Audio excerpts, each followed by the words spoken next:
उत्कल विकास परिषद तरफरु शीतवस्त्र बंटन 42 मौजा झारकटा पंचायत गृह रे उत्कल विकास परिषद आनुकूल्य रे एक शीतवस्त्र बंटन कार्यक्रम अनुष्ठित हो जाइछि।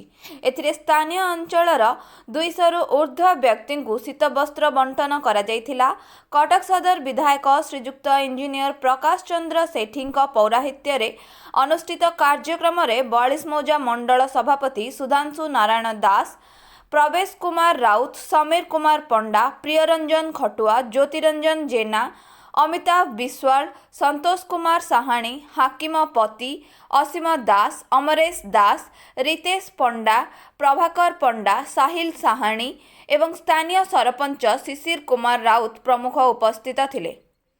मो धन्यवाद देवी आमर उत्कल विकास परिषद कार्यकर्ता मान को युवपीढ़ी मान को ए झारखंड पंचायत सब युवपीढ़ी मान को आज रही आज गरीब लोक मान जे शीत दिन वस्त्र पाऊना शीत बहुत ठंडा पड़ुची से निजर पांठि निजर अर्थरु से आज कार्यक्रम करते धन्यवाद देवी। यहीपरी युवपीढ़ी मान जदि आगु बाहरी सहायता करेंगे गरीब लोक मैंने जो हैरान होती शीत दिन निश्चय मु आज कार्यक्रम उपस्थित रही निजक धन्य मन कर उत्साहित कली। यहीपरी सामाजिक कार्यक्रम करंतु आपण देखो राजनैतिक सब चले किंतु सामाजिक काम आवश्यक पड़ता है। ये जो सामाजिक काम करुँच धन्यवाद देवी सब युवपीढ़ी मान यहीपरी कार्यक्रम करा। ज्योतिरंजन जेना आज गोटे शीत वस्त्र दान झारखंड पंचायत गृह कौन कहे केमी कम व्यवस्था आयोजक किए थे? आयोजक देखो झारखंड पंचायत समस्त कर्मी माने थिले उत्कल विकास सब मान्यवर आमर विधायक प्रकाश सेठी थिले भाई नेतृत्व रे ए कार्यक्रम करा जायतिला।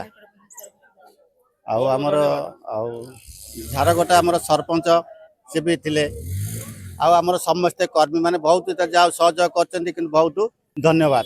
मु झारखंड ग्राम पंचायत सरपंच शिशिर कुमार राउत आज उत्कल विकास परिषद तरफ आमर झारखंड ग्राम पंचायत रे कमल बंटन कार्यक्रम थिला।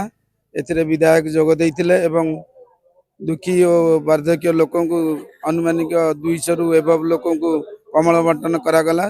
सेतिपई आमे समस्त उत्कल परिषदर कर्मकर्ता एवं तार समस्त कर्मकर्ता मानक धन्यवाद देवा सहित झारखंड पंचायत रु मध्य धन्यवाद मु आम झारखंड पंचायत नायब सरपंच सस्मिता महापात्र कहूँ। एथिरे आमर कटक सदर विधायक प्रकाश सेठी आसी 150 पाखापाखि लोक को शीत वस्त्र बांटिकी जाइछन्ती। आगामी आगु को जदि आ किछि माने लोक बाहरिबे से मानक भी बांटिबार अछि। आमे बांटिबु। कटक रु विश्वरंजन दास का रिपोर्ट मो ओडिया न्यूज।